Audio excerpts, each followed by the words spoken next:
তো নতুন প্রজন্ম পারে না, এই কারণে তারা হচ্ছে শুরুটাই করে চর্চা ইংলিশ দিয়ে। এই দেখেন আমি কতক্ষণ ধরে কথা বলছি, ইংলিশ বলিনি একটাও। শহীদ দিবসটা, আমাদের মাতৃভাষা দিবসটা, এটা আজীবনই থাকবে এবং ছিল। আমি এটাও আশা করব আমাদের বাংলাদেশ যতদিন থাকবে, এই বাংলা যতদিন থাকবে, শহীদ দিবস, মাতৃভাষা দিবস ততদিন থাকবে। আসলে আমরা বাঙালি, বাংলাকে ধারণ করতে পারি না। আমরা এই দীর্ঘ সময় কথা বলে আমরা ইংলিশ বলে ফেলবো, আমরা বাংলাও ঠিক বলতে পারি না, কারণ আমরা ব্যাংলিশটাকে চর্চা করি, বাংলা ধারণ করি না। এই কারণেই বলবো যে এখন আজকাল ছেলে মেয়েদের কাছ থেকে আমরা যেটা শুনি বা মানুষের কাছ থেকে যেটা শুনি, কথায় কথায় ইংলিশ বলে। এই দেখেন আমি কতক্ষণ কথা বলছি, একটা ইংলিশ বলিনি। তো আমরা কিন্তু চাইলে এটা কন্ট্রোল করতে পারি, এই যে কন্ট্রোল, এটাও ইংলিশ। আমরা চাইলেই কিন্তু আমরা বাংলা ভাষাতেই কথা বলতে পারি।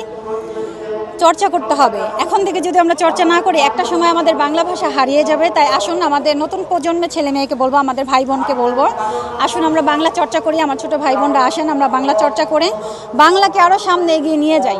যখন আমাদের ইংলিশ দরকার হবে তখন আমরা ইংলিশ বলবো, কিন্তু বাংলাদেশেই যেহেতু আছি, আমি বাঙালি, আমরা বাংলায় কথা বলবো। অবশ্যই অবমাননা, আমি বলবো অবমাননা। এই যে আজকের দিনটা, শহীদদের প্রতি আমরা শ্রদ্ধা বা সম্মান জানাতে এসেছি। তাদের কারণে আমরা এত সুন্দর মধুর বাংলা ভাষা পেয়েছি। আমার মনে হয় পৃথিবীতে কোথাও এত সুন্দর ভাষা নেই। বাংলা ভাষাটা যত সুন্দর, যত মধুর। তো নতুন প্রজন্ম পারে না, এই কারণে তারা হচ্ছে শুরুটাই করে চর্চা ইংলিশ দিয়ে।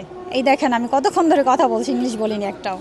অবশ্যই এটা ব্যর্থতা, আমরা শিকড়টা ধরে রাখতে পারছি না, এটা আমাদের অনেক বড় ব্যর্থতা।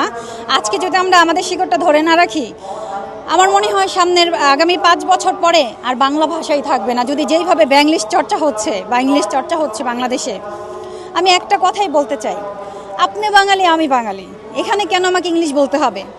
কেন আমাকে ইংলিশে সাইন করতে হবে, ইংলিশে নাম লিখতে হবে, ইংলিশে সব কিছু পূরণ করতে হবে কেন?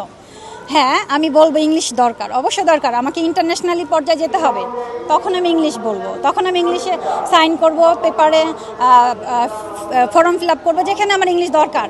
কিন্তু যেখানে দরকার না, আমি সেখানে কেন ইংলিশটা বারবার প্রয়োগ করব? আমি বাংলাটা কিন্তু প্রয়োগ করতে পারি। বাংলাটা কিন্তু অনেক মধুর ভাষা, মায়ের ভাষা। আপনারা একটু খেয়াল করে দেখেন, বাংলা ভাষার মতো শান্তিময় ভাষা আর কি আছে পৃথিবীতে? পৃথিবীতে একটা মাত্র দেশ যেটা হচ্ছে নিজের ভাষার জন্য প্রাণ দিয়েছেন, সেটি আমার বাংলা ভাষা। এই ভাষাটাকে যদি আমরা যথাযথ সম্মান না করি, আগামী 5 বছর হারিয়ে যাবে। তাই আমি অনুরোধ করে বলবো আমার নতুন প্রজন্মকে, আমার ভাই বোনকে, আসুন আমরা বাংলা ভাষাটা চর্চা করি, বাংলাকে ধারণ করি, বাংলাকে হৃদয়ে গেঁথে নেই।